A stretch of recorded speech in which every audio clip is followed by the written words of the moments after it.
be up and going. And hello, everyone. Hello. Welcome again to another little anime podcast episode where we talk about anything anime related games, movies, or shows. Hello, Mio Sticks. Hello. I'm back. Well, well, not really back. Just took kind of a rest day yesterday. We did have work today, but luckily, we were we had a huge kind of sale, with Christmas coming up. So the store was kind of almost cleaned out. There was really nothing more to do but just fix it up, remove the old signs for the sale, and yeah, I guess whatever happens tomorrow, they'll figure it out. I'm not there. If anything, I am off the next 3 days. It was supposed to be 2, but someone asked if we could switch. So I switched my Wednesday for their Saturday. So that's what we did. So I now will be off the next 3 days, which actually I do need. Especially when Christmas is literally right around the corner, so figured, get the rest now while I can. So was able to come back home a lot earlier than I was scheduled to.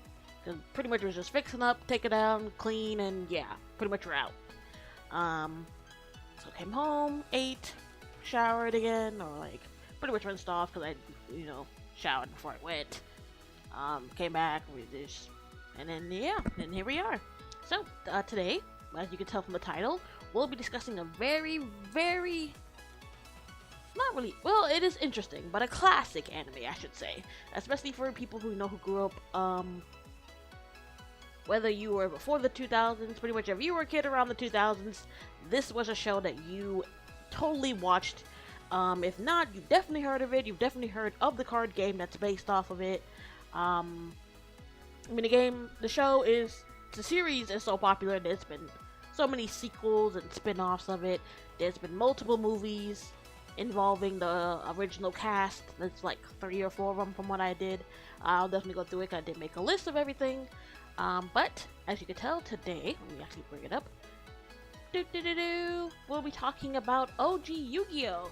Or Yu-Gi-Oh! Duel Monsters, because as I was saying last time, there's a bit of a difference if you say Yu-Gi-Oh! Most people, at least here in the West, here in the US, we know Yu-Gi-Oh! Is just straight Yu-Gi-Oh! But actually, the official title is supposed to be Yu-Gi-Oh! Duel Monsters, because around 1998, there was an anime named Yu-Gi-Oh! That was a bit more, I guess you could say a bit more faithful to the manga. So this one does too. But when you look it up, you'll see that the one that people grew up with, the one that people know the most, is actually the second, I guess, adaptation that they did.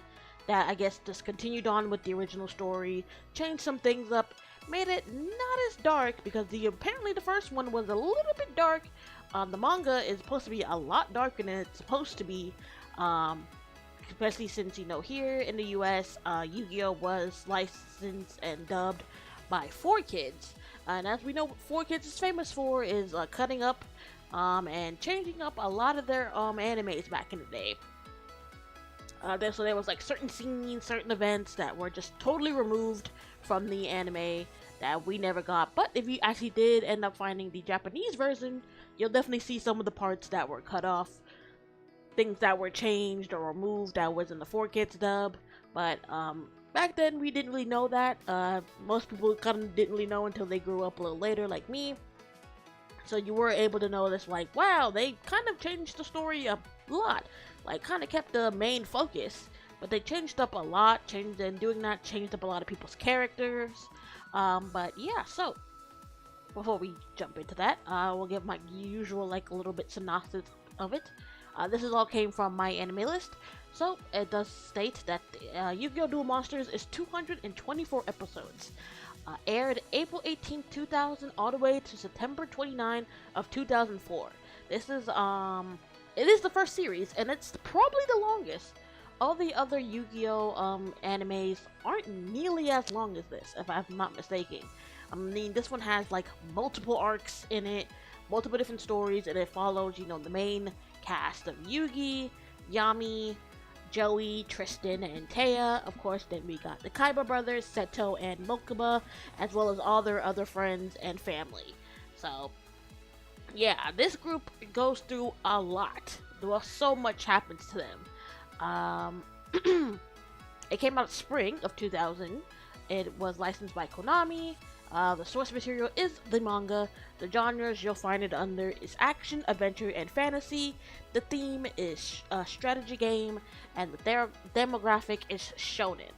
Like I said, there was about, at least for me, and I know these three.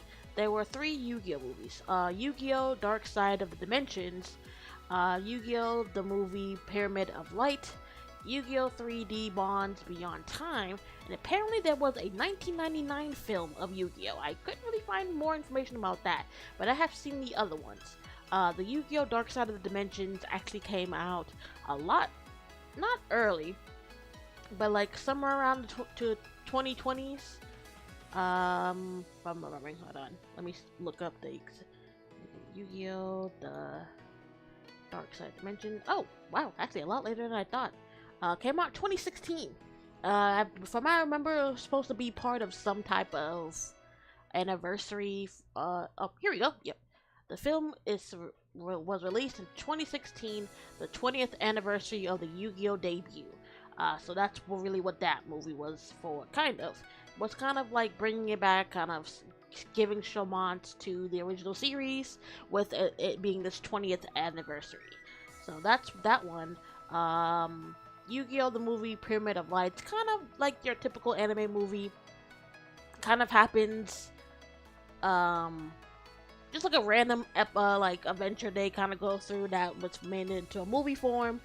And then the 3D Bonds Beyond Time actually is one that's supposed to take place sometime around the time of Yu-Gi-Oh! 5Ds, with the main protagonist of that one, Yusei. I don't remember exactly what happens. It's been a minute since I've seen the movie, but something happens. He's able to travel back in time, and with that, he was able to meet up with Jade and Yuki, who was the protagonist of Yu-Gi-Oh! GX. And with that, they were also able to travel back in time even further to meet up with Yugi and Yami, and they ended up teaming up in this huge like battle against the person who was apparently like skipping through time and and it was just ruining the timeline. But that one's actually a pretty interesting movie as well. So let's see the synopsis. I guess I could read the whole thing. It's not, I mean, it's pretty long, but still. So the synopsis you'll see on my anime list says, Yugimoto is a naive and lonely high school student who's fascinated by games. While staying with his grandfather, the owner of a game shop, he comes across an ancient Egyptian relic known as the Millennium Puzzle. Rumored to grant any wish to those who solve the puzzle, Yugi becomes determined to solve it to wish for friends. After years of struggling, Yugi managed to complete the puzzle and mysteriously find that his wish has been fulfilled. Meanwhile, a new game known as Duel Monsters starts rising in popularity. In this game's players called Duelists fight against each other with monsters by using magic and trap cards to foil their opponent's plan. Yugi quickly becomes skilled at the game and lives a peaceful life with his newfound friends. However, Yugi's peace is short-lived. The undefeated duelist and egocentric billionaire Seto Kaiba suddenly abducts Yugi's grandfather, forcing him to duel against the rare Blue Eyes White Dragon card. Yugi is thrown into a new world of fierce battles, and the stakes continue to rise as dark forces interfere from the shadows.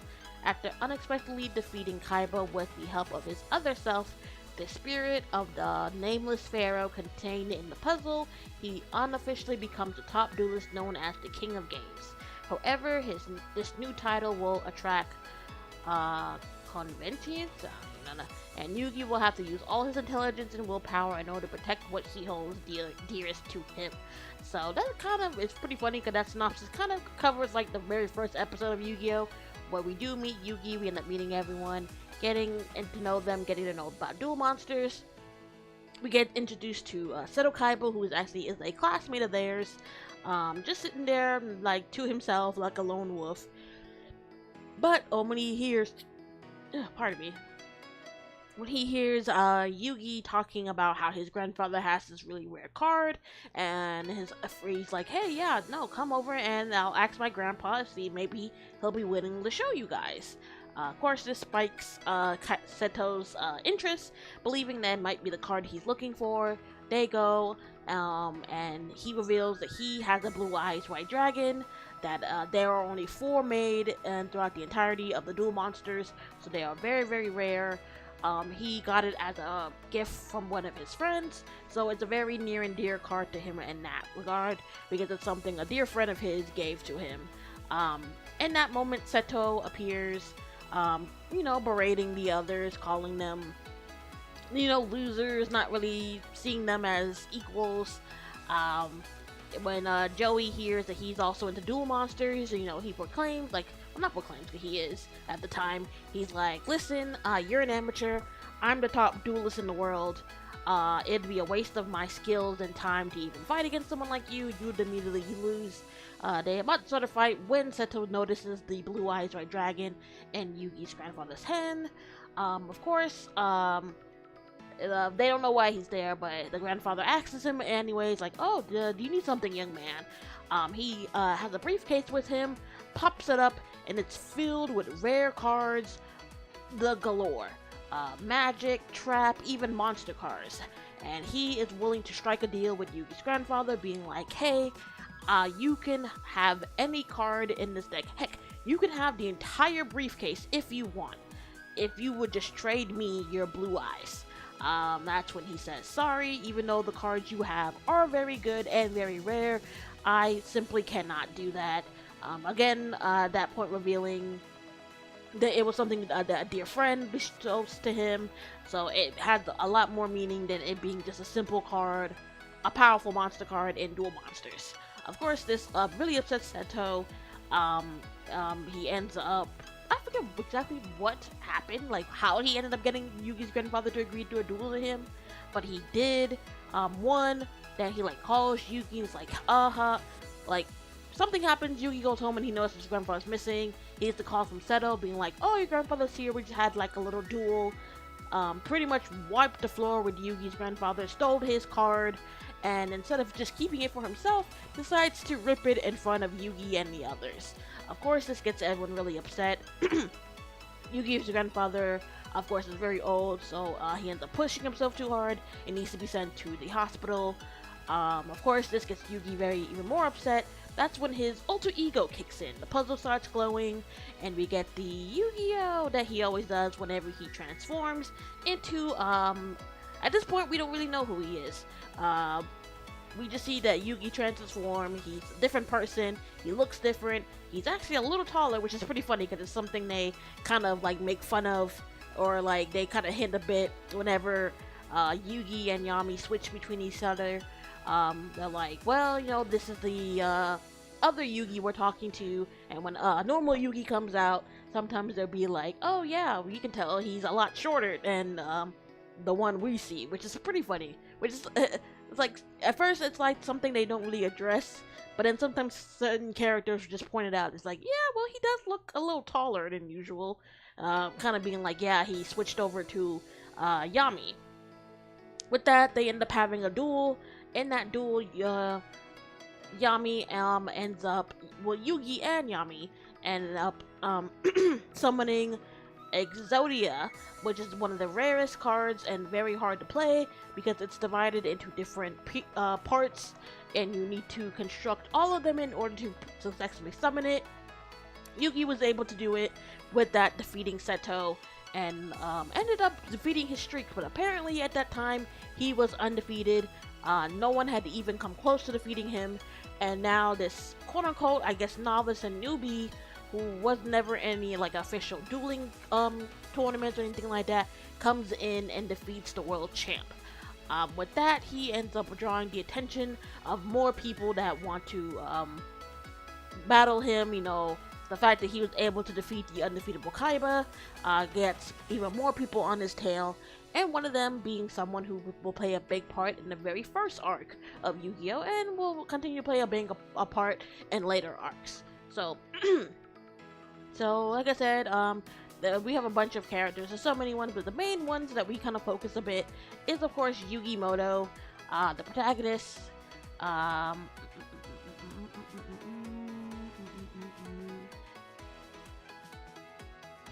Hold on. I'm trying to see notes. I don't want to completely read it word for word, but yeah. So basically, his grandfather Salvin Moto, I believe that's his first name, is like what's the word? An archaeologist. He's traveled around the world, digging up treasures and like learning secrets of the world that's been buried for hundreds of thousands of years. And one of the places he went was Egypt, where he ended up picking up the box that contained the Manilian puzzle. Tells Yugi, hey, gives it to him to solve, which is funny because something they do talk about later on in the series, that apparently it took Yugi 8 years before he was able to successfully complete the puzzle completely, doing that to somewhat unlock the seal on the puzzle, bonding him and Yami together. A little later on, we do learn a bit more about Yami. Apparently, he is an ancient pharaoh from, well, here in the dub, they say 5,000 years, but I think in the original sub, it's supposed to be 3,000 years. But I think I'll go with 5,000 years, because that's just the one I've heard all my life.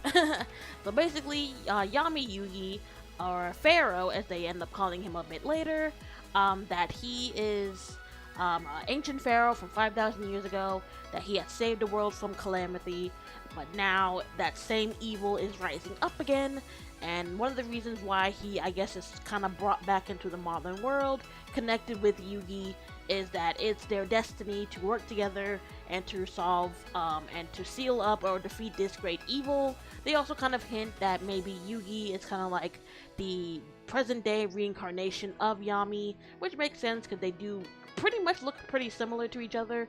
You can just tell that Yami's a bit taller, his hair design's a bit different, and he has a bit more like lines when it comes to his eyes. But other than that, they pretty much look identical. So when that does kind of bring up like, hey, it's possible that you're like the reincarnation of me from like 5,000 years ago. Maybe that's why we bonded, because we are connected in some way.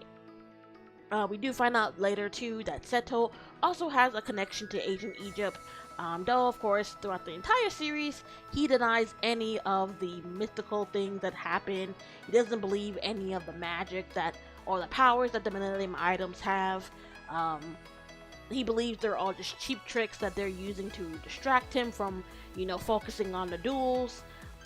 Which is pretty funny, and at some point does kind of get like, dude, come on. I think even at one point towards the end of the series, I believe it was Tristan was pretty much like, yeah, we'll get off your case, and then you stop just assuming, start just immediately going towards everything, and this is just a joke or magic. And it was pretty funny how he kind of just like shut up and was just like, yeah. And like, really, after all this time, after everything we've been through, everything we've interacted, you still think all this is just a joke, that we are just some elaborate prank we're pulling on you, dude? Like, come on. So and that actually is something that happens later on. Pardon me. Throughout the series, Yami is conflicted of, he doesn't know his past, doesn't fully know what his full mission is, but does know that it's a great evil that he has to defeat again, and that is somehow connected to his past back in Egypt, which the final arc does play a big role in that. I'll get to that when we get to that. I don't want to spoil anything. Another important character is Joey Wheeler, who is Yugi's best friend. At first, him and Joey and Yugi actually didn't get along. If anything, Joey used to bully Yugi a lot. But when another character that actually isn't super important, but like, I guess when a bigger bully starts beating up Joey and Tristan, Yugi, stands up for them even after everything that they've done. At one point, I think he stole a piece of the Millennium puzzle, threw it into like the school pond, and was just playing dumb that he had no idea where it was. But when Yugi stood up for them, even after everything that they had put him through, really saw that, Yugi was a good guy, didn't deserve all that, goes in, takes the piece, brings it back to him, and that's kind of how their friendship ended up growing with him, and with Tristan as well. In the beginning, we see Joey is wanting to become a really good duelist. He does play a big role not back in, but in the very first arc of Duelist Kingdom. At first, there's when we meet the antagonist of that arc, Joey goes, at first he makes it seem like, well, there's actually a huge tournament that's happening that the antagonist is performing on like a private island that they own. Doing that, they'll get the title of King of Games, and I forgot how much it was. Was it like between like $3 or $5 million, some crazy amount like that? Joey, hears that, and we of course think like, really, you're doing all this for money?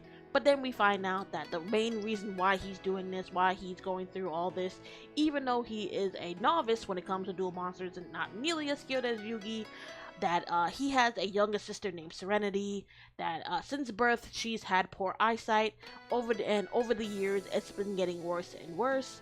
Of course, it made it even worse that he couldn't be by her side all the time because their parents end up splitting when they were really young.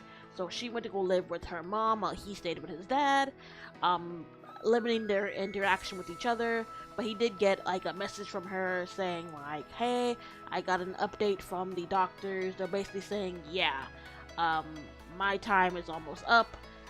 If there's no way we can do like an operation, or pretty much the operation they recommended for her, she would lose her sight forever, permanently. Nothing would be able to fix or restore her eyesight once it got to that point.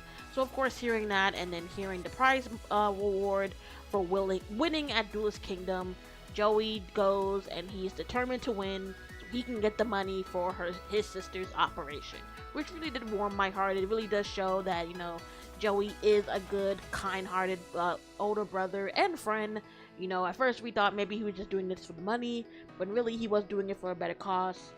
Doing it for the sister that he cares about, couldn't be there for her, and even knowing that she's going through such a tough time, losing her eyesight, being so worried about that, wanting to step up and be the big brother that he could be, and helping her get that money to restore her eyesight. And that just, that really makes me, I love Joey as a character. Hearing that, and, just seeing how he is willing to go above and beyond for his sister and his friends, it just shows Joey is just a good guy. I really love Joey.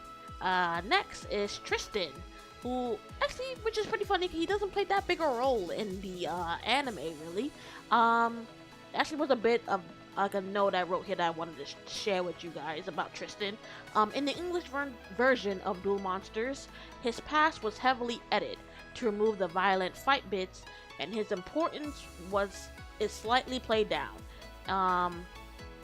And also, the only other major thing about Tristan was that he has a huge crush on Joey's sister Serenity. So yeah, pretty much, if you pretty much watch the Japanese version, and if you watch the original Yu-Gi-Oh! Or Yu-Gi-Oh! Zero, as some people call it, Tristan plays more of a role in that.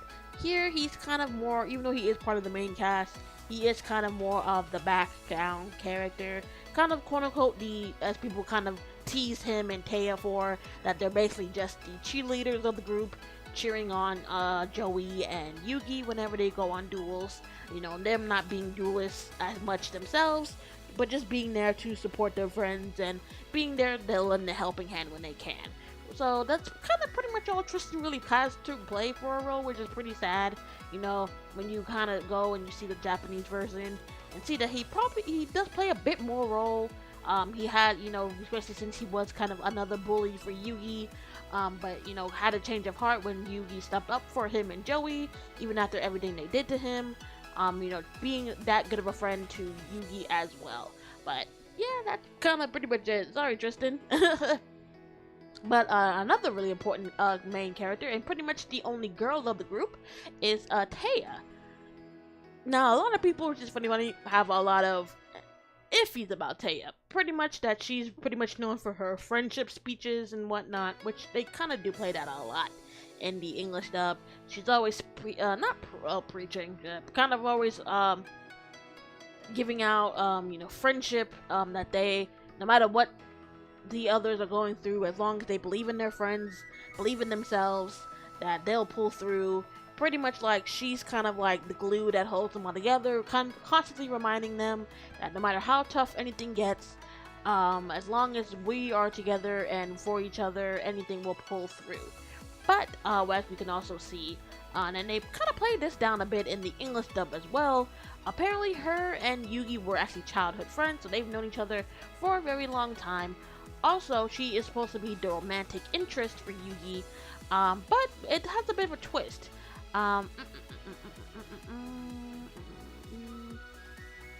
Yeah, that pretty much, if you see the anime, that Taya is kind of conflicted, as she is in a love triangle with both Yugis. So she has feelings for Yugimoto, but also has feelings for the Pharaoh. So, and that them sharing the same body, of course, doesn't really help her situation as well. So, so, you know, she's pretty much in love with two guys who are pretty similar, kind of go by the same name, going through the same experience together. One she's known pretty much her entire life.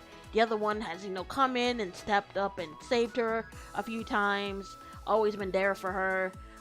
Seeing them being this like powerful duelist and whatnot, so we do see that she is conflicted. You know, she knows she cares for them both deeply, and she admits that she has feelings for both. But there are times she's confused. She's like, am I having feelings for my Yugi, or is it the other Yugi I have feelings for? So that is something that kind of gets played down a lot in the English dub. They do hint at it a few times here and there. Especially one episode when it looks like him, well, it looks like Yugi set it up so that him and Taya would go on a date, but then switched with the Pharaoh so that he could talk to her, you know, because he was going through a lot of stuff, still, you know, being really confused about what his purpose in life was, her relaying that she, you know, doesn't really know what she's meant to do on this world, but that she is just gonna follow her heart, follow what she believes in, and that hopefully it will all turn out well in the end. And if it doesn't, well, that's a good life lesson, and she'll know what to do to change it. You know, kind of giving this spirit a second view on what he could do. With that, it does also end up helping, and that's when they find out that he was an ancient pharaoh from Egypt. At first, they think his name is Yami. That he apparently has to fight this great evil, and at first they believe it might be Seto, because of this stone tablet that was in the museum showing that he was fighting against a wizard, and that wizard was controlling Blue Eyes, which we know is Kaiba's trademark monster.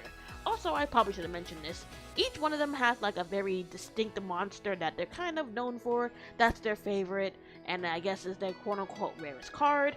For Yugi, it is the Dark Magician at the beginning. Later on, he does get some other powerful monsters, especially the 3 Egyptian God cards will play a big role in the Battle City arcs. But then, Kaiba at one point ends up having one of the monsters that ends up being one of his most powerful cards, but his trademark is the Blue Eyes White Dragon. Joey, at first, I believe his was the Time Wizard, but after being a duelist in Duelist Kingdom and getting their rare card, his trademark ended up being the Red Eyes Black Dragon. Wait. Yeah, Red Eyes Black Dragon. Oh, actually, I didn't even mention her too, but I'll mention her after. So we kind of... Also, we learned that Taya wants to be a dancer when she grows up. Pretty much like a professional dancer. So that's something that she is, kind of, I guess, not hoping out for, but doing everything she can to do that. And I guess seeing her determination to do that, even though not knowing if it will work out for her, inspires the Pharaoh to do the same, to, you know, take chances, in the hopes of finding out what he needs to do in this world. Let's see, and Seto is pretty much the other main character. I would say Mokuba as well, but they kind of are like a package deal. You can never really see Seto by himself without Mokuba most times. So, so pretty much Seto is the president of a multinational company, Kaiba Corp. But but it turns out later on in the series we find out that him and Mokuba are actually adopted. Their parents died off when they were kids and they were sent out to an orphanage. The original owner of Kaiba Corp goes aboard Kaiba saw the talent that Seto had, the knowledge, decided to adopt him, to raise him to be the next heir to his company. At first, he just wanted to adopt Seto, but Seto made a deal with Gozaburo, being like, if I beat this in this or in this battle or whatever they did, I think they played chess or something, that they that he would agree to be adopted, but he would also have to take in his little brother as well, as he was not going to just leave Mokuba by himself. They were pretty much a package deal, and continue to be. That is the one thing I will say about Seto. He is probably, at least to me, because I know some people love Kaiba. I love him because he is like a good rival to like Yugi and the Pharaoh, and even to Joey too. Even though Seto probably doesn't see it that way, he does. And so, in most occasions, he does acknowledge that Joey isn't just some, as he likes to put it, a third-rate duelist. He actually does have skills. He has grown since he started his journey of being a duelist. So, but what was I saying? Oh yeah, him being like a good rival, or a good like second to Yugi and the Pharaoh. But I can also say this about Kaiba as well, that he is a very good and dedicated older brother. He will go above and beyond to protect Mokuba, even if it means giving up his company and everything, if it means Mokuba is alright. Now that does play a big role in the Duelist Kingdom, because at one point, Mokuba gets kidnapped by the antagonist of that arc. Seto does what he tries to do to get Mokuba. At one point, he's forced to duel against Yugi, and he has to win in order to get the chance to duel against the antagonist. But when it looks like he's about to lose, he stands over the cliff of, I think they were like on top of a castle. He stands on the edge, being like, listen, if you do this, the shockwave of the attack will hit me, I will fall to my death. Are you willing to do that? Really showing the dedication that he's willing to go to protect his brother. So that's the one thing I can definitely say about Seto. He is condescending, selfish, no nonsense, narcissistic, but he is a very, very good brother to Mokuba, and I can respect that. The love that they have for each other, the trust and excuse me, the support, the way they always push each other to continue. You see, for instance, he also will announce at times, he's like, listen, there were times I wanted to give up, I wanted to give it all up and just quit, but, Mokuba giving him that push, gave him the push to do better so that he could one day repay Mokuba back for being there for him in his rough times. One second, let me get some water.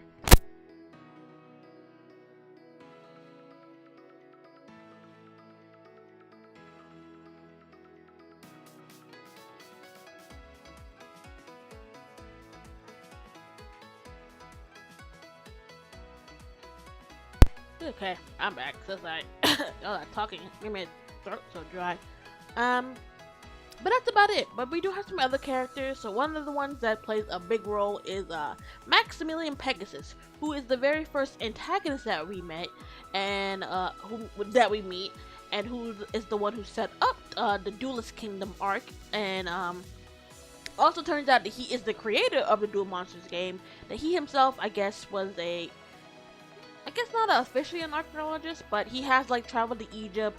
He's seen like the stone tablets, and pretty much picked up the concept of duel monsters from pretty much what he picked up in those ancient ruins, kind of alluding that Duel Monsters is kind of like an ancient game that was played back around the time of the Pharaoh's time, that just has been brought over into modern day, and had now been compacted in the form of cards. So like I said, there are multiple arcs in the very first Yu-Gi-Oh! There are 1, 2, 3, 4, 5, 6, 7. I guess that could count as 8, 9, 10. There's 10, but a good portion of them are like, I guess, actual arcs that came from the manga, while other ones are like mini arcs or arcs that were just created by the anime. So Duelist Kingdom is actually episodes 1 through 40, which is the very first arc, and that is real. Then there's Domino City Battles, which are episode 41 to 49. These contain like 3 sub-stories. The Girl from America, that's when we get introduced to Rebecca Hawkins, and her connections to Yugi and his grandfather's Blue Eyes White Dragon. Legendary Heroes, that's where Yugi, Joey, and Mokuba go into a virtual world that Kaiba's created after he is trapped by some greedy executives from his company that want him gone so that they can take over the company. Then the last one, we meet another person who ends up becoming part of the friend group, Dungeon Dice Monsters. We meet Dude Devlin, who blames Yugi for what happened to Pegasus back in Duelist Kingdom, and do the game that he ended up creating, Dungeon Dice Monsters. Then we got Battle City Part 1, which are episodes 50 to 97, which features the preliminaries and quarterfinal rounds of the Battle City tournament.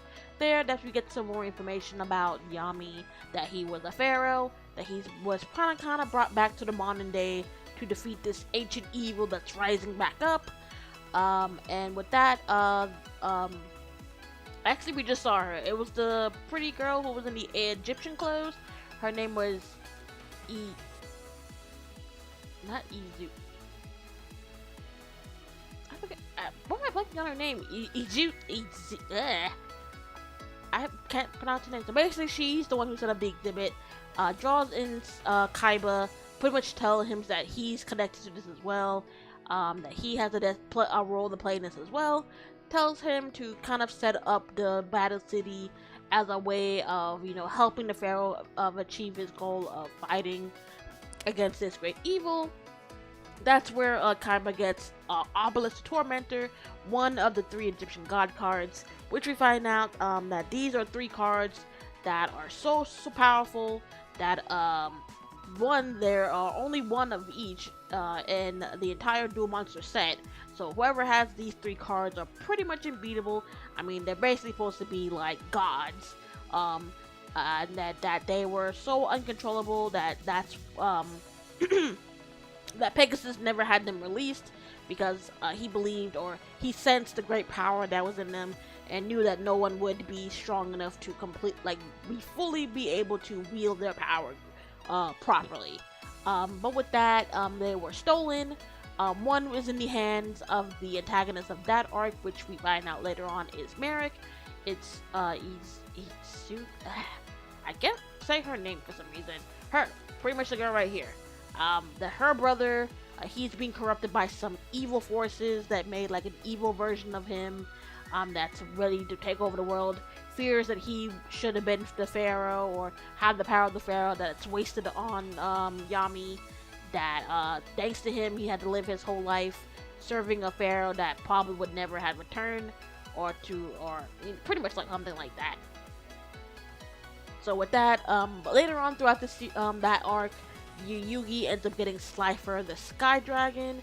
But with that, the antagonist Merrick has the flaming something of Ra, I believe it's called. Yeah, so that's pretty much what that covers up in that arc. Then there's the Virtual World arc, which is episodes 98 to 121. This is actually one of the very first ones that was like a full arc, a good couple of episodes, but it did not appear in the manga. It's also referred by some 2 other names by fans and Funimation, by Noah's Arc or Noah's arc.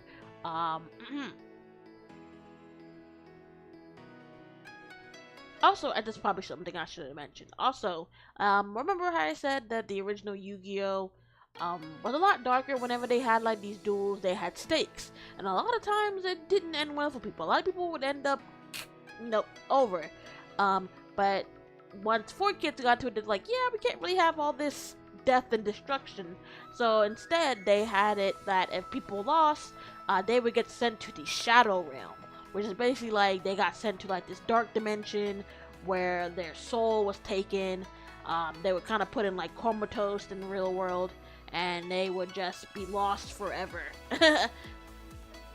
So that's kind of how they kind of played off the whole, pretty much saying, yeah, we can't really be having people be KOing and coming back. So yeah, they just got sent to the Shadow Realm, or their soul got sent to the Shadow Realm, pretty much. So that's kind of how they play with that. So, but after that virtual world arc, then we get back to Battle City Part 2, which is episode 122 to 144, which features the semifinals and the finals duels of the Battle City tournament. There we get some pretty good duels. We get Joey against Merrick. We got Yugi versus Kaiba, and in the final match, we got Yugi versus Merrick. Then we got another arc that was just created by the anime, wasn't in the original manga, Waking the Dragons, episodes 145 to 184. Created to fill the gap between Battle City and the Pharaoh's Memories arc. There we meet the antagonist of that, Dom, who, or people call it the Orichalcos arc, or the Seal Orichalcos, which apparently is like kind of bringing back Atlantis, and kind of like a great power that was in there. That their power was, they were around a lot longer than whatever power the Pharaoh had at the time, and should be, the quote-unquote greater being in the world, or something like that. We do kind of get another arc that was not in the manga, the Grand Championship. Basically, Kaiba Corp hosts the Grand Championship tournament, where the winner gets a chance to face against Yugi for the Duel Monsters World Champion title.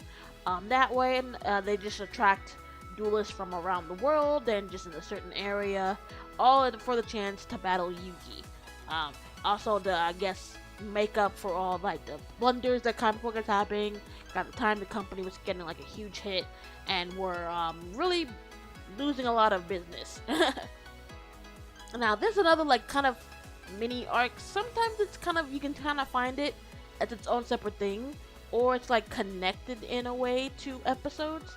But there was another like little mini series with the same characters called Yu-Gi-Oh! Capsule Monsters.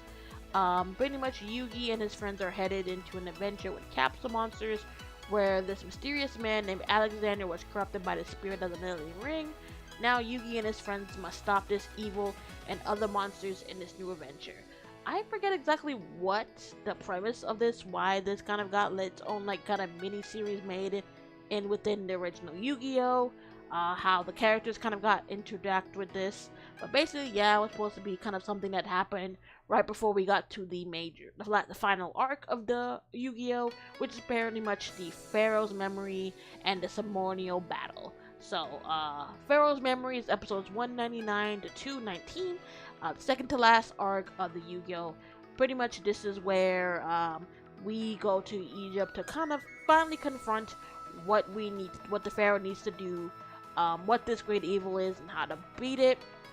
With it, the Pharaoh is able to kind of go back in time to when he was king, or just crowned as king of Egypt. This huge power that was going around, kind of learning more about his past, kind of seeing the people that he sees now, kind of like their reincarnations, seeing the connection he had with Seto back then as well, how they had this rivalry, their connection together, which actually we do find out that they are a lot more connected than they believed they were, than just, them being like, him being a king, him being one of his like trusted allies and advisors, that they have a lot more ties than they think, which is funny because I think Seto at one point points it out and he's like, really, so we're blank, like ancient blank or something, or like great somethings, which is pretty funny. But with that, we also find out that one of the main things that the Pharaoh needs to do in order to that we actually find out that they believe that his memory loss wasn't something that just happened, with him being sealed for all those hundreds of thousands of years. That actually it was something that he himself made happen. I guess something in his past was the key to unlocking the power needed to attain this great power to either defend the world or cause its destruction, knowing that he sealed away his memories so that no one would be able to get access to it. With that, he does end up, with everything going on, finding out what that is, and apparently it turns out that it was his name, his true name was the key needed to unlock the potential needed to put an end to everything at all. Does end up finding out what his true name is, which I guess it's kind of a spoiler, but we find out that his real name is Atem. With that, he's able to defeat the great evil. Everyone goes back, but it's not over yet. We need one last final duel. One that will finally free the Pharaoh from pretty much from this plane of existence so he can finally rest in peace, and that is to duel against someone and lose. At first, a lot of people are kind of conflicted about that. You know, they've been through this huge journey with him. He's pretty much part of the family and team. They are sad to see him go, but he does know it's something that he needs to do, as he is not really supposed to be around in this timeline. He had his, he's pretty much like a 5,000-year spirit. He's supposed to rest, but he hasn't. He's been contained all this time. With it, he can finally be free. His soul can be free. At first, Joey says that he'll do it. Seto apparently pops up at one point through all this, but then when he's like, no, it should be me. We've had this rivalry forever. I deserve to have that final battle. But regular Yugi is like, no. If anyone should have this final battle with him, it should be me. I mean, we literally been through this together, beginning to end, with pretty much the same body. So, if anyone's going to, have this final battle with him, it should be me. I should be the one to send him off to his eternal rest. And that's pretty much where the ceremonial battle, episodes 220 to 224 is. That's where we get the final battle between Yugi and Atem. And that's pretty much how the series ends. It ends with Atem finally being able to rest in peace. With that, they also were able to seal up all the rest of the Millennium items, because throughout the series they were collecting them. So with that, he was able to properly be sealed away, get his eternal rest, seal away the Millennium items so that they could no longer be used by anyone, and everyone kind of went on their merry way. Not really on their merry way, but everyone kind of reflected back, seeing the journey they went through, how much they've all grown, and pretty much what they're going to do now. And I guess you could say that's where the final Yu-Gi-Oh movie, the one that came out in 2016, The Dark Side of the Dimensions, I guess in a way kind of wraps up what's supposed to be happening, because in that movie, pretty much everyone's in the final year of high school. Taya decides that she's going to head off to New York after graduation to pursue her dream of dancing. Joey decides he wants to continue on and be a full-time duelist. Tristan's gonna take over his family's business, and Yugi decides that he's going to continue being into games, but instead he wants to be like a creator of games, and hopes that one day, once everyone, can achieve their goals, they'll all, come back to where it all started and play the game that Yugi developed when it becomes like super popular and whatnot. And that's something they also kind of make a promise about, being like, yeah, once we all kind of go our separate ways, we'll all come together again and play Yugi's popular game that he creates later on.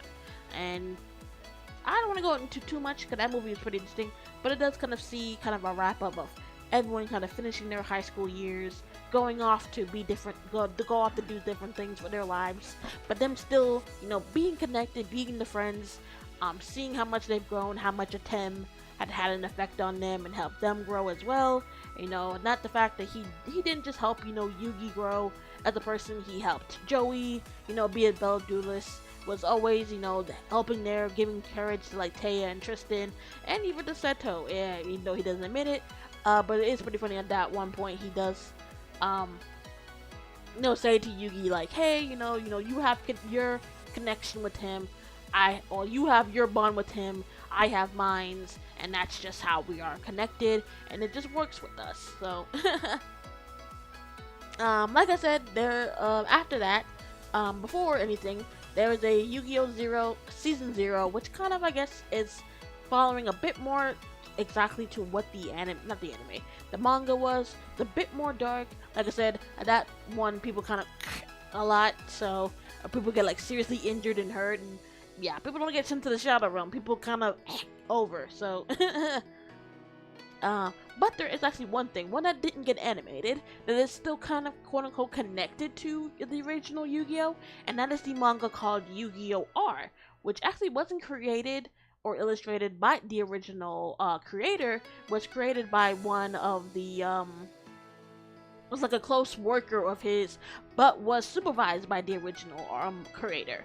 Basically, it's a spin-off with the same characters and a new plot line, which takes place between Battle City story arc and the Millennium World story arc, or the final the Pharaoh's Memories arc. And yeah, it kind of follows the I forget exactly what it is. It's like, I believe it's like Pegasus had like an adopted son that now has come and wants revenge against Yugi for what he did to his dad. Again, what happens to Pegasus is way different from what happens in the manga. But he wants revenge for what happened.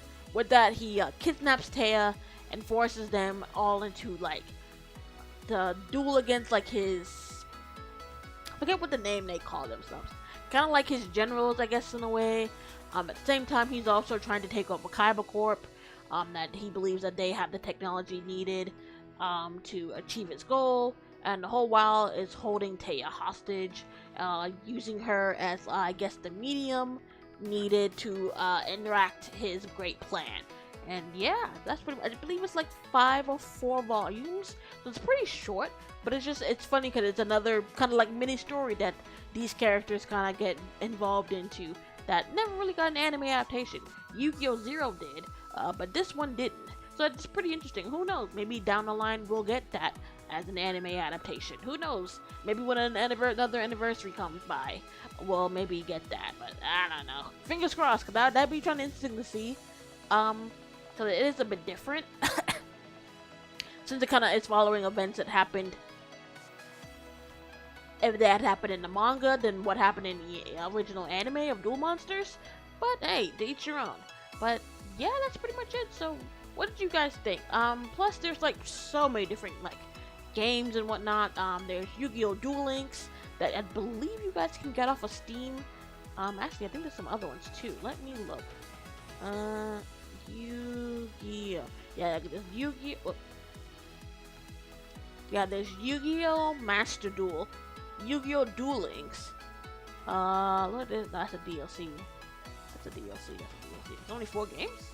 Okay, Yu-Gi-Oh! Master Duel, Yu-Gi-Oh! Duel Links, Yu-Gi-Oh! Legend of the Duelist, or Legion of the Duelist? That's new. I don't know that one at all. Okay. Oh, wait, there's 2. There's Legion of the Duelist and Legion of the Duelist Link Evolution. Okay. But I played Yu-Gi-Oh! Duel Links, and that, let me tell you, that one's fun. That one you can definitely get hooked on. Who knows? Maybe I have it. It's free. Well, not all of them. Yu-Gi-Oh! Duel Links and Yu-Gi-Oh! Master Duel are free, so you can definitely download those for free. And they're kind of like not. I guess they're like kind of free to play. They are free to play, but you can like buy stuff to, I guess. But you can also like collect points, kind of like I guess how other free to play games are like. But the other one is like, holy shit, that one's $40. Good lord. What about that other one I saw? The original one, Legion of Duelist, that one's 20. But the Link Evolution is $40. And that one came out 4 years ago. Good God.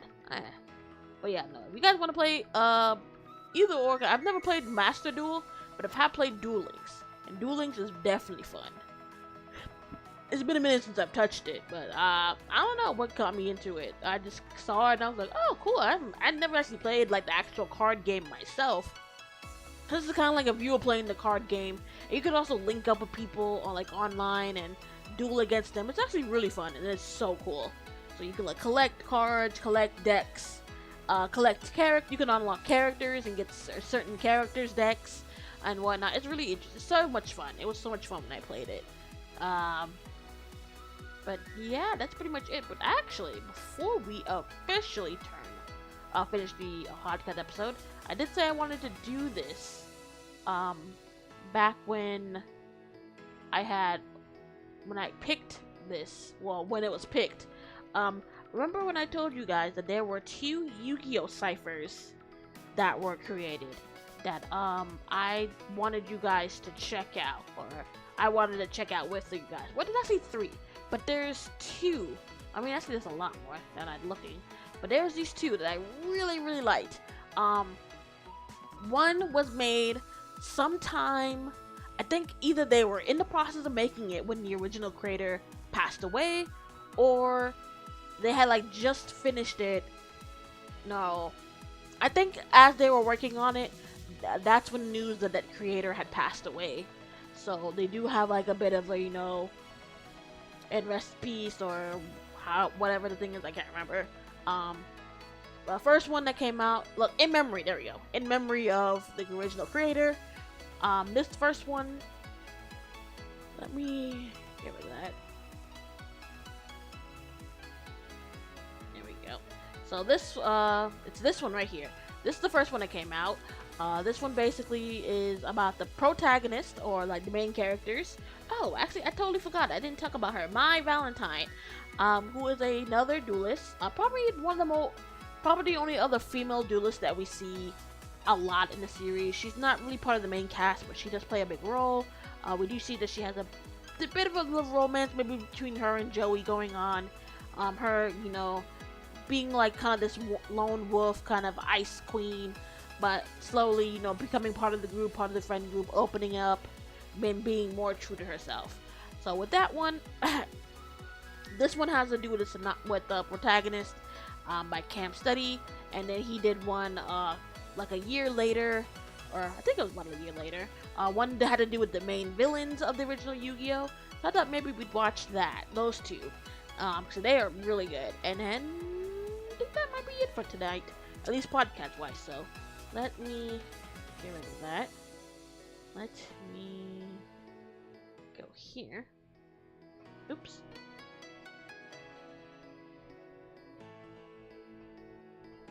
Let me fix myself. There we go.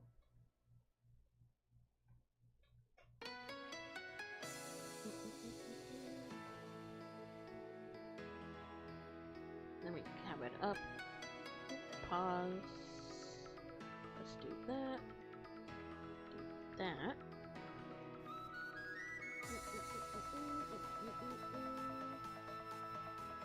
There we go. Let's turn that off.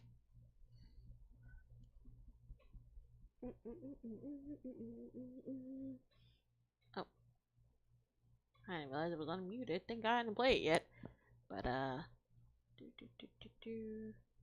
here we go. I was like, why is the audio not popping up? Alright, and that should play it. So, we'll do these 2.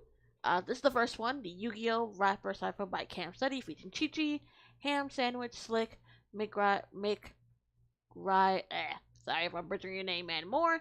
This is the one with the protagonist. Then we'll do the next one with all the antagonists of the original Yu-Gi-Oh! These are just, ever since I picked up, when we picked that we were doing Yu-Gi-Oh! As a podcast episode, I literally went back and I've been re-listening to these on repeat for like the past 2 weeks.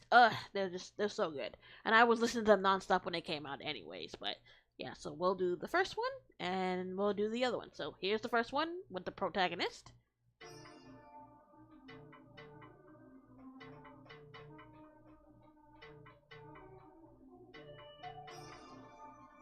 Wait, hold on. Is the audio playing? I don't see it moving.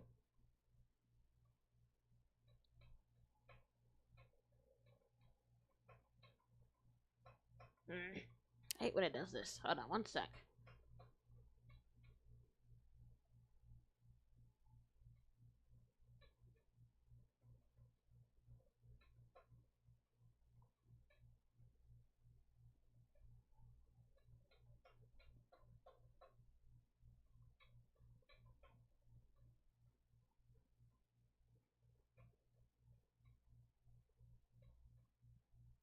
There we go. Okay, that should play it now. So let me turn it back on. Let's go back. And alright, so that should do it. Let's turn it down a bit. There we go. Alright, so that should do it. Let's go. There we go.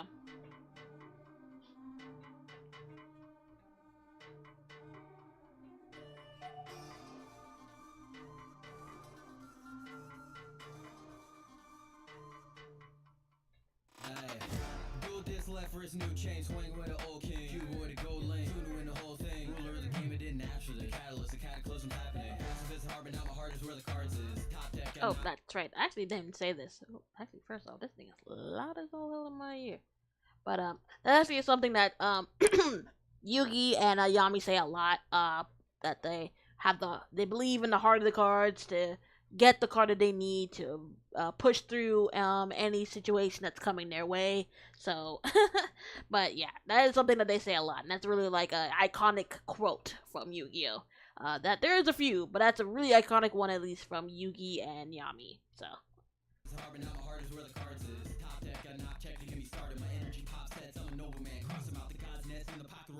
Alright, and yeah, these are the 3 Egyptian god cards. This is Obelisk the Tormentor, that's the one Kaiba had. This is Cypher the Sky Dragon that Yugi won off of one of Merrick's I guess minions, because he was kind of like mind controlled into working for Merrick. And then this is the one Merrick had. I keep forgetting the name. Something Ara. And apparently this one's supposed to be like the yellow one's supposed to be the most powerful one, but each card is like sickeningly, disgustingly strong. Like, so that's why I was like, whoever obtains all 3 would be like the top duelist. And in the end, Yugi ended up getting all 3.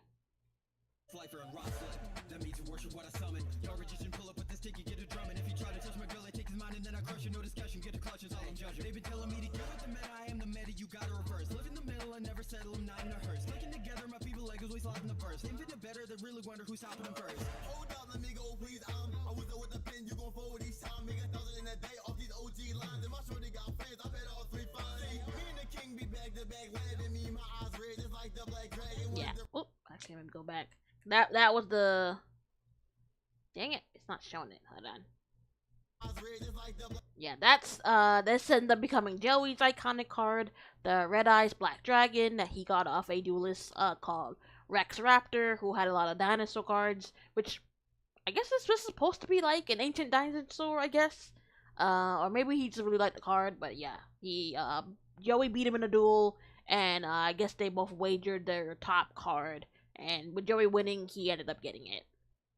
Which is actually a pretty sick card. This card plays a big role too. At one point, he gives it to Yugi during like Battle City, and it really helped him out during tough situations as well.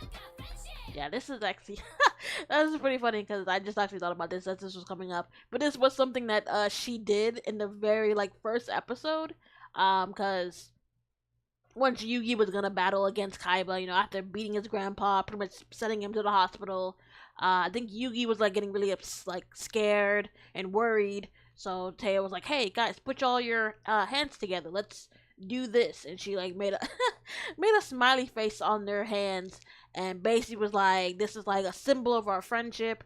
Even once it's away, the symbol is still there to like symbolize that no matter how far apart we are, we'll always be together." It's so funny and it's crazy because for years I never saw the smiley face until someone said it, and now I can't unsee it.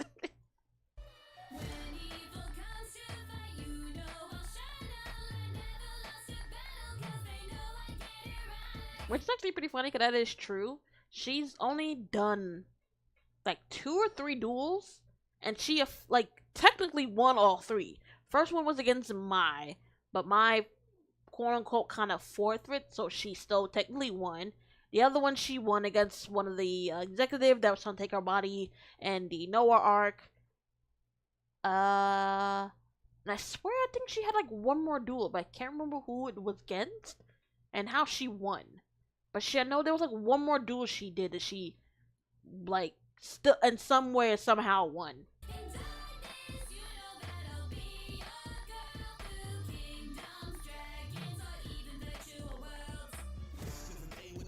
Alright, and that's Duke Devlin, the creator of Dungeon Dice Monsters.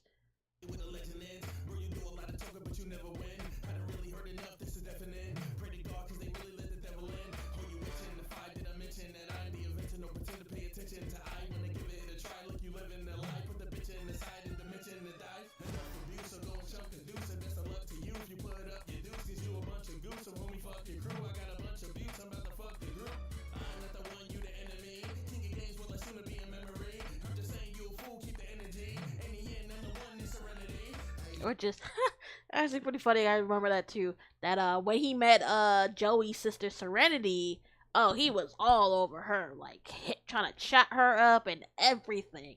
And of course, at this point, I think I already said it that Tristan has like a huge crush on her too. So seeing Duke being kind of this quote unquote kind of like playboy, how he was acting with all the girls back in school, seeing him trying to make the moves on Serenity, of course, really gets him upset.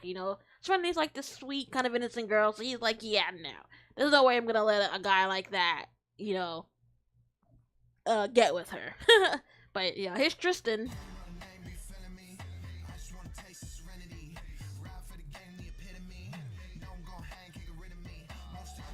Actually, that's pretty funny. I don't think they've ever said what the age difference is between like Joey and Serenity. Cause they look pretty close in age. It looks like they're like maybe 2 or 3 years. Like she's like 2 or 3 years younger than his. I'm thinking. I don't remember it. I don't think they ever like really specify how much of an age difference. It's not huge because she's not like a kid. She's like around their age, so she's probably like 2 or 3 years younger than them, if I'm remembering. I'm guessing. They never really said what her age is, so I'm thinking she's only like 2 or 3 years younger than them. Understanding, I'm here to play, I'm not just standing. Bring out copies like Thunder Dragon, rocket on me like the commander. Cyber, roll with the brand, no kyber. So much game, I've been stuck inside. Hey, roll with me, I don't fuck with dice on. Shoulders shake, but I don't stay high down. She wanna join me on the floor, cause I got these moves that she can't ignore. Take it back to the room, cause she wants some more. She can touch anything with the pompadour, bitch. All I need is me, myself. Hi.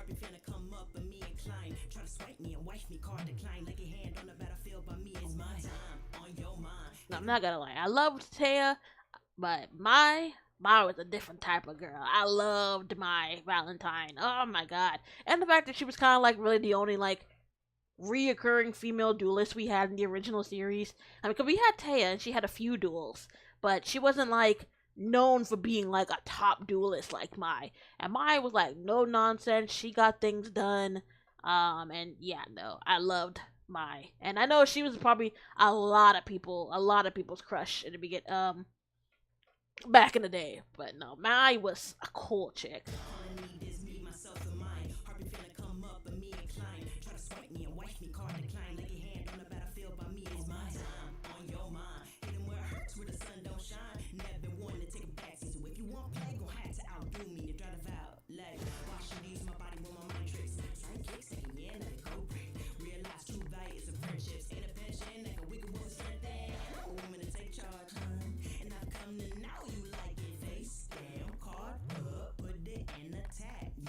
Also, that's another thing they never really specify. I mean, you probably could look it up, but you supposed to know that Maya's supposed to be like older than all of them. Because she can like actually drive a car. I think she's supposed to be like somewhere in her 20s, while they're like still like maybe around 17 or like maybe 16, 17, or maybe even 18. But I think Maya's supposed to be like somewhere in like her early 20s, I believe. But they never really specify where her age is. That's why it's another kind of like thing people kind of iffy about. You know, kind of seeing the kind of romance blooming between him and Joey. But I'm thinking like at most they're like around like 17, close to 18, and then mine's supposed to be like somewhere in like her early 20s, like maybe 22, 23, maybe even 24. I don't think she's that much older than them, but I think she is supposed to be like older than them by like a couple of years. Still, cool chick. I love her. Alright, next.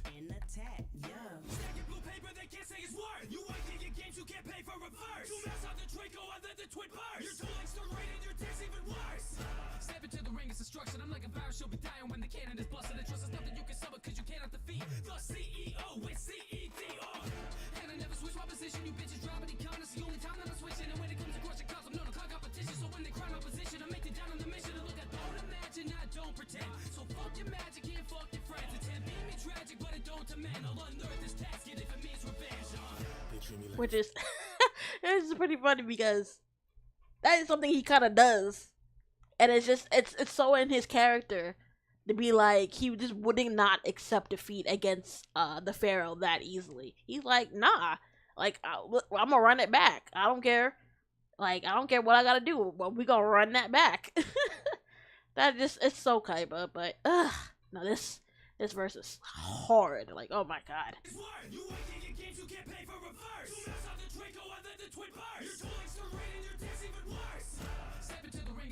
I'm like a virus, you'll be dying when the cannon is busted. And trust is nothing you can suffer because you cannot defeat the CEO with CEDR.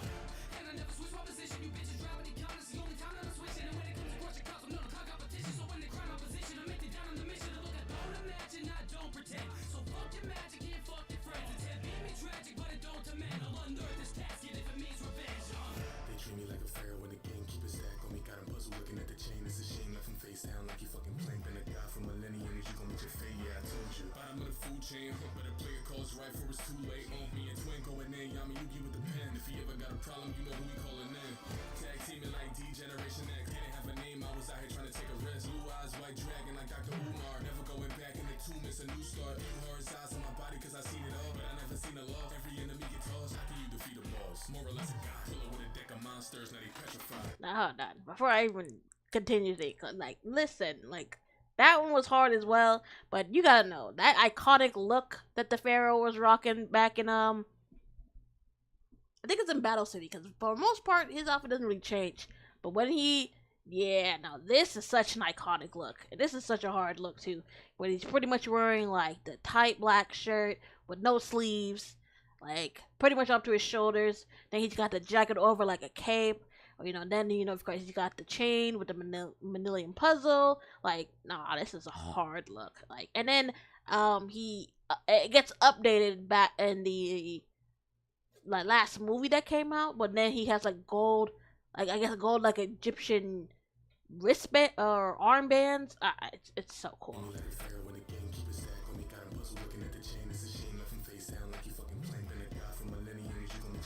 See, you can cut, well, not here. Yeah, here.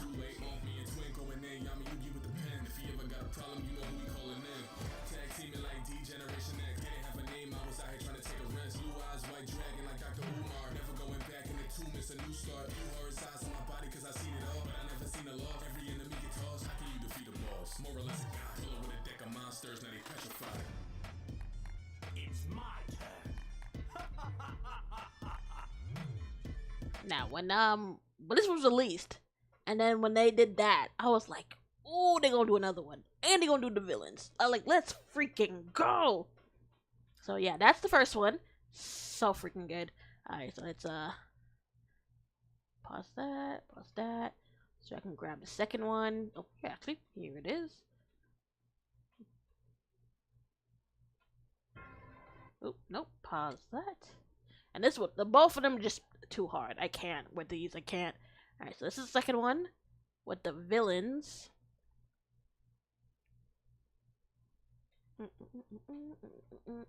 Oopsie, wrong one. There we go. Alright, make sure the audio's up. Alright, so this was the second one that popped up. This is the second one they did. with a few different people, but this was the villains. So by Camp Study again, by Peso Pit, Connor Quest, McGuire, and more.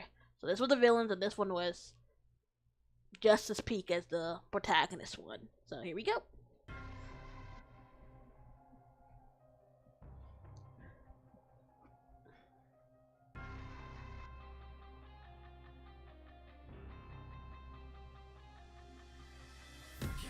YUGIOH, you can't face the creator with stupid toys. Is it fun to just stack trap it away, match? I take to the puns and what you've deployed. I rap onto the game with a golden eye, a focus sight to the olden time. Turn old devices to poltergeist, can't roll his Wait, hold on, I just noticed something. In the first thing, his eyes was blue, but then in the anime, yeah, see? Right here, his eye is blue, but with the rest of the clips you see, his eyes are brown. Was that maybe just a mix-up? Or this is, well, I don't know. I never noticed that until just now. I was like, huh, wait. I was like, wait a minute. When I just saw it now, I was like, wait, his eyes aren't that color. I thought his eyes were like dark color, and they were, because you see in the other clips. But, okay.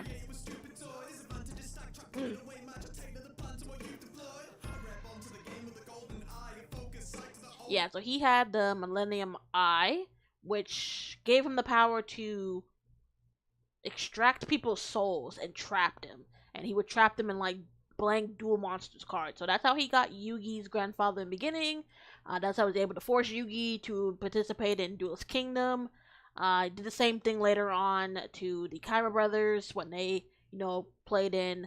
So yeah, each one can kind of give people different powers. The Millennium Eye can like steal souls.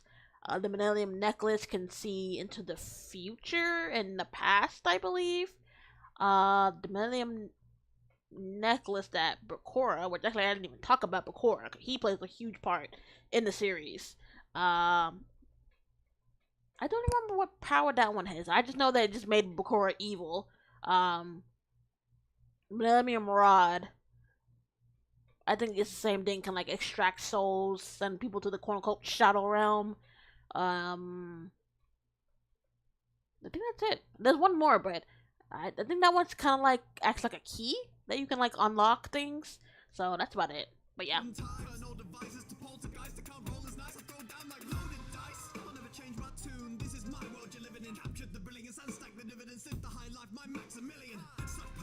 Not gonna lie, Pegasus was such a cool villain. He really was.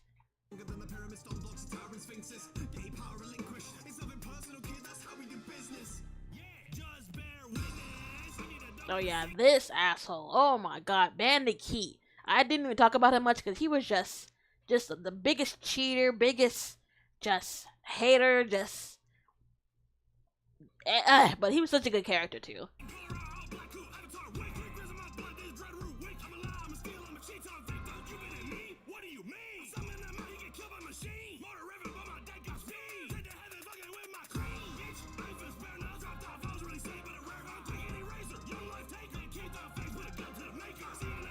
Yeah, no, okay. I wanted to pause briefly on this one, only because this is one of the scenes that the Ford Kids dub heavily edited, because in the original anime, he gets disqualified because Pegasus finds out, tells everyone, or it's like revealed at first, like, oh, hey, you were cheating or you were doing this. He tried to like prevent Joey from even entering the duel by stealing one of the cards he needed to qualify.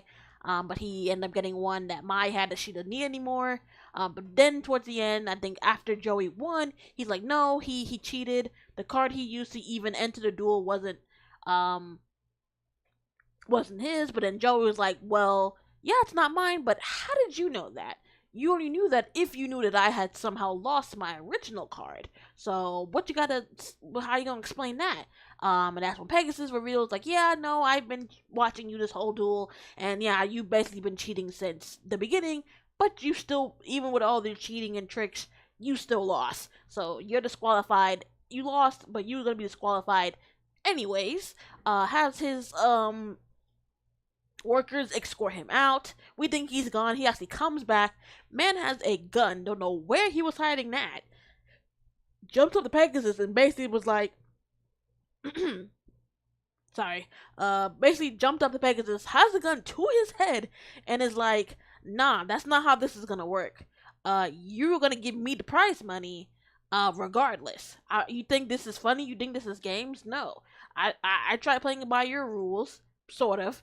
But now you're playing it by my rules. You're gonna give me the money.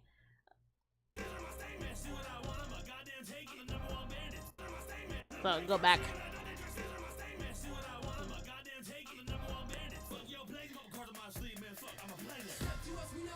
Okay, now oops, go back. These two little assholes. Now this is Rex Raptor and Weevil Underwood. Basically, they're kind of like the first kind of mini antagonist that Yugi and Joey had to against. Weevil took Yugi's Exodia cards and flung them into the ocean before they even got to Duelist Kingdom to try to cipher Yugi's chances of winning. Still end up losing anyways. Rex, of course, saw that Joey was a beginner, thought he'd be easy prey. Even I think that's why he leveled his Red Eyes Black Dragon as a wager for the duel, lost, and ended up becoming Joey's. And since then, they've just hated the two of them, blaming them because in the beginning they were top duelists, not like probably around not the same level as Kaiba, but were pretty up there, pretty famous, pretty well known, and being defeated by basically two rookies who weren't really in the dueling field like that, kind of really like dampered on them to the point that they both just hate Yugi and Joey for what they believe they did to them. So, but yeah.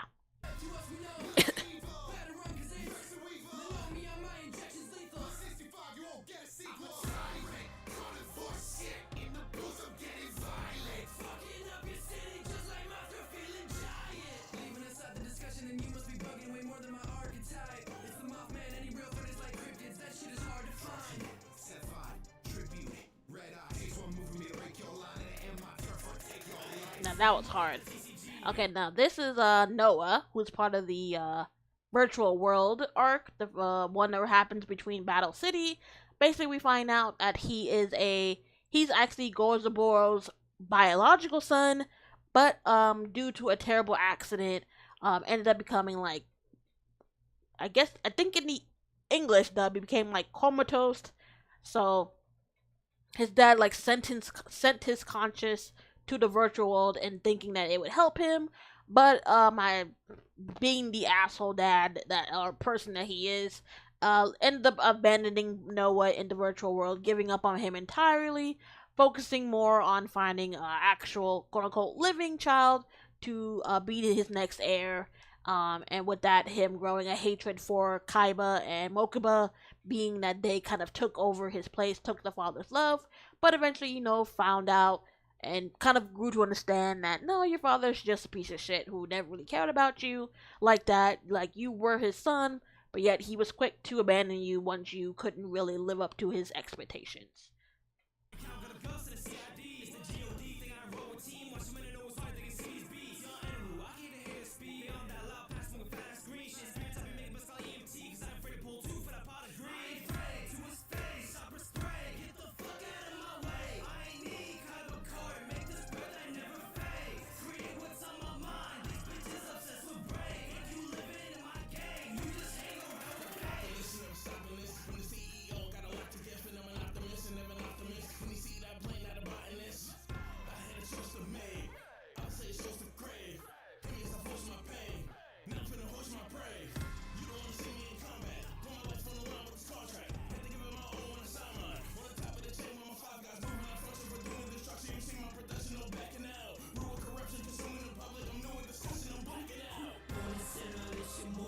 Alright, oh. So yeah, that was Gozaburo. That's pretty much Kaiba's and Mokuba's stepfather, the original, and Noah's biological father, basically being the cause of all the turmoil between the three of them. Just being a horrible horrible father, just horrible, just evil, just selfish, greedy, only wanting power and control. And then the next person is Darts, part of the Orichalcos arc.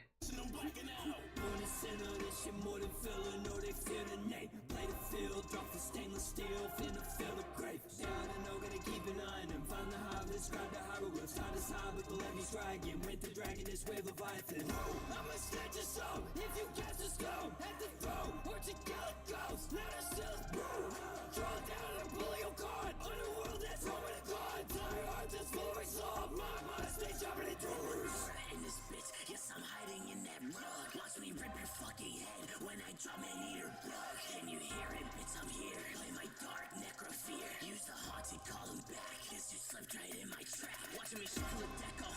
Millennium piece on my neck, oh yo. I'm taking you straight to the shadows. When in the game, you can't face me at battle. You better be careful, you watch your back. Flip in the face, I'm a send him attack. My jar is the morphous, deleting your hand. I'm flipping the cards that I know you can't stand. Okay, now before we get to the last person, now that was Yami Bakuro. Basically, this is a friend of the group who also has a Millennium. I am the Millennium Ring, I think they call it. Basically, it harbors an evil being, it harbors a being kind of like the Millennium Puzzle, but this one is evil. Just wants world domination, death, destruction, and believes by doing that he needs to obtain all the Millennium items. And let me tell you, if you think he's cruel and evil in the anime version, oh, let me tell you, the manga version, he's just straight up killing people, like KOing people, like straight up. And he actually ends up being like kind of like the final boss in the final arc of the anime. But yeah, no, Yami Bakura, and craziest thing also with him is that no matter how many times they kept getting rid of his Millennium Ring, it just kept popping back up. It was like that deeply connected to Bakuro, which is actually kind of funny. It's kind of like Dr. Jackdaw and Mr. Hyde, pretty much like regular Bakuro. It's a sweet, kind of nice guy. In the English dub, he had like a British accent, so you know we just think he's this nice, kind of quiet kid. And then when he has his Millennium Ring, basically turns into this murderous fiend out for world domination.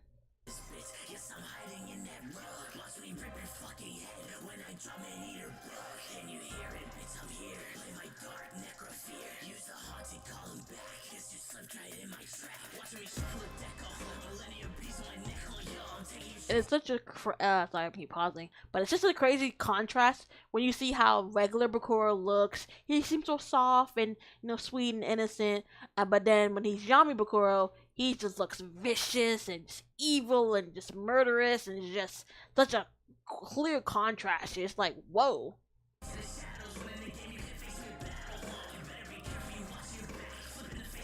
Like just pure evil.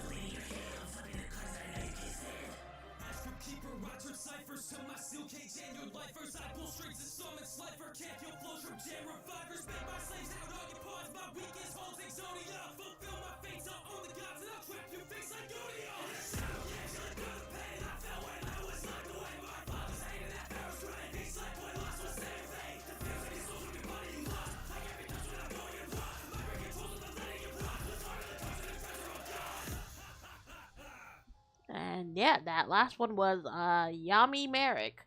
Basically like the evil version of Merrick that really resented the fate that was kind of befalled upon him by being I think he's supposed to be like a tombkeeper.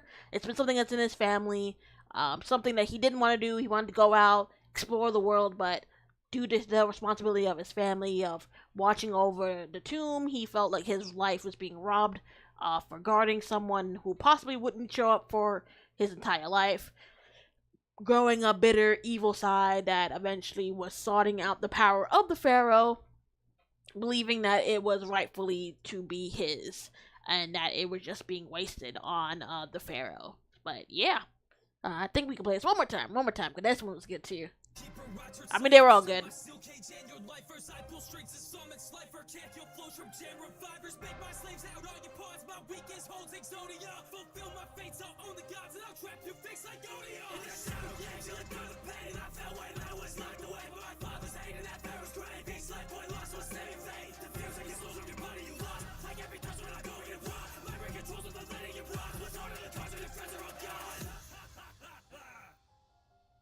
Yeah, no, that was cool. That was hard. Oopsie, wrong one. Had to get rid of that. And that. Alright. But yeah, those are the two I wanted to show, like, right after doing the podcast episode. Only because it's like minute I thought of Yu-Gi-Oh, I was like, yeah, no, those two ciphers were heat when they originally came out. So I was like, yeah, no, I need to play these for you guys because there's another one that another creator that I listened to, but he made one based off of all the Yu-Gi-Oh protagonists. So I think maybe we'll save that one. Maybe once we let's see, it goes up to Reigns. So maybe once we cover, maybe we'll cover a few more Yu-Gi-Oh series, and we'll go back and we'll play this one. Yeah, cause this one, here, let me show you guys. Yeah, this one right here by Game Boy Jones. It covers all the protagonists. So it covers Yugi. I think also with this one, if I'm remembering correctly, it goes.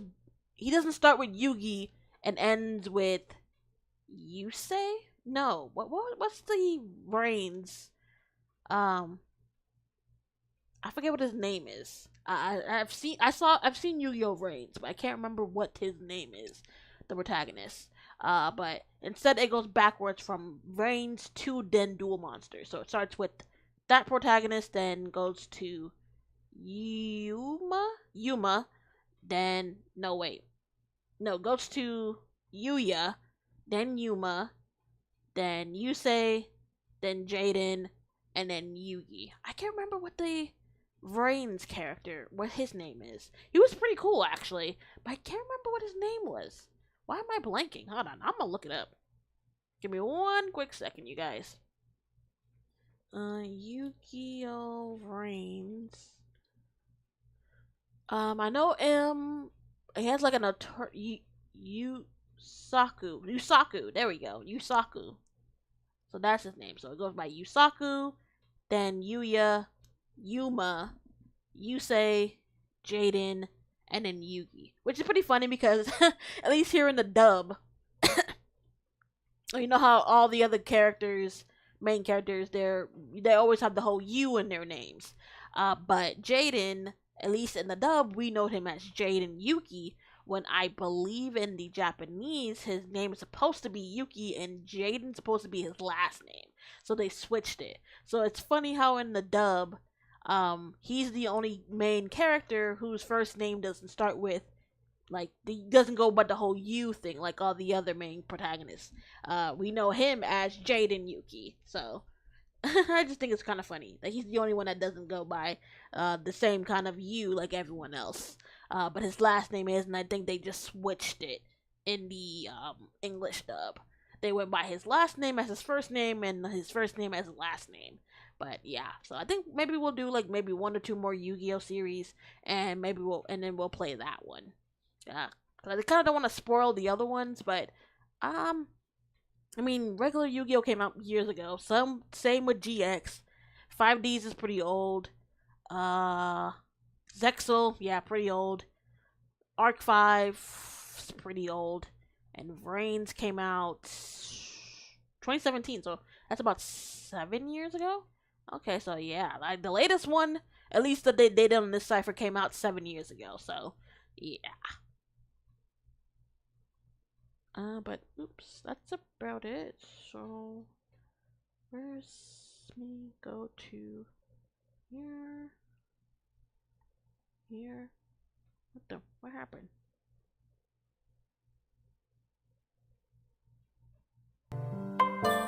There we go.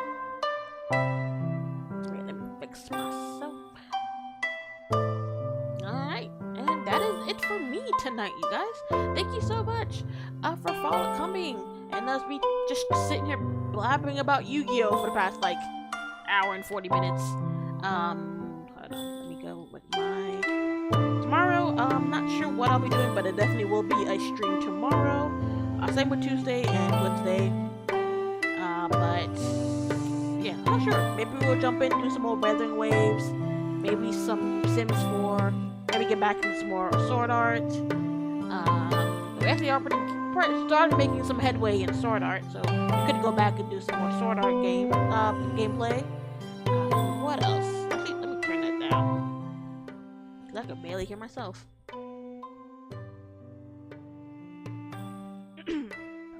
But yes, so next time we have our podcast episode, will be the 29th, where we'll be talking about the anime and manga Kiss Him Not Me, which is actually a very interesting anime, so I'm very interested in talking about that with you guys.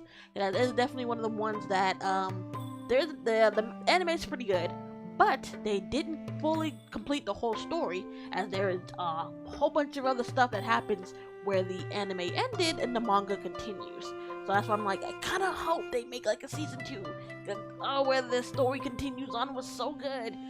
But I don't want to spoil too much, because that's what we'll talk about. But yeah, 29th will be the anime Kiss Him Not Me. But yeah, so until then, see you guys next time. Remember, I do stream here on Twitch and YouTube around the same time. Well, not around the same time, at the same time, around my usual time. But yeah. Hold on, one check. Let me check my YouTube real quick. View my channel. Alright, let's see. We're at 62. Kind of like how we're both at 2. So, here on Twitch, followers is at 32, and subscribers on YouTube are 62, so it's kind of funny how that worked out. But thank you so much for everyone who's been following, subscribing. Honestly, I didn't think I was gonna get this many people. Also, I do want to give a shout out to, I did plan on posting my other ones, because I have them ready, I just haven't posted them yet. But the reaction video I posted, where I reacted to the Yandere Cypher and the Anime Sensei rap cypher, that has over 1,000k viewers. Not 1,000, like over 1,000. It's over 1,000 views on that video, which I am so surprised. I think the highest I've ever gotten is around like maybe 200, 300. So kind of interesting that it shows that you guys really like these when I kind of show off these ciphers, which heck, I like them too. These ciphers are so cool and amazing. I definitely will do like a snippet video of me reacting to these 2 Yu-Gi-Oh ones. So you guys can definitely look forward to that. I do have the Hashira and the Ben 10 one I plan on posting as well, so guys can definitely look forward to that. Oh, also before I forget, definitely can look forward to the audio version of the podcast being up on podcasting platforms sometime tomorrow. I'll just download the video today, so then I can extract the audio from it and have that up, so you guys can definitely look forward to the audio version. If you want to check out the audio version, that'll be up. I definitely will post when that is up as well. But that is it for me tonight. I'll see you guys tomorrow, and I hope everyone has a great rest of their Sunday night / morning. And I'll have you guys a nice and rested regular for Monday, because I'm kind of just glad I have tomorrow off, because I need to sleep. Literally the last sale we had, which is crazy. Like I said, when there's some people nearly cleared out our store, like they nearly cleared it out, and it's just gonna get worse as we're getting closer and closer to Christmas. So, but yeah, luckily I ain't gotta deal with that for the next 3 days. So I'll see you guys next time, and thank you again for coming to the stream. Thank you, Mio Stick. Shout out to you here on Twitch, and thank you for all the ones who checked me out on YouTube. Alright guys, I'm signing out. I'll see you guys tomorrow. Everyone have a great day. Bye. Oh yeah, definitely check out my new screens I made. Totally forgot to change them once December hit. But yeah, these are the ones we'll be using for at least the rest of the month. But yeah, so that's it for me, you guys. Good night. Bye.